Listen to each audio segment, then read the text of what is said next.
this point, we used to be able to see examples and several of them be like, no, that wasn't bought and paid for. That was actually something that happened. I think the one that really kind of stuck out to me over the last few years was Glorilla.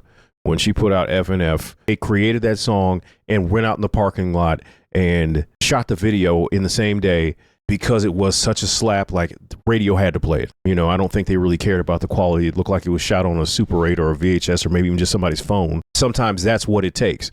But I think I see fewer examples of that because, you know, even when you talk about anybody who's tried to emulate that or even copy that in the last 2 or 3 years, it's like, hey, we already saw that. And also it had to be a perfect marriage of shocking visuals, not shocking to the point where you were like grossed out or it was too crazy, but it was just so, the people in it were so regular that we hadn't seen that in a while, and the record worked.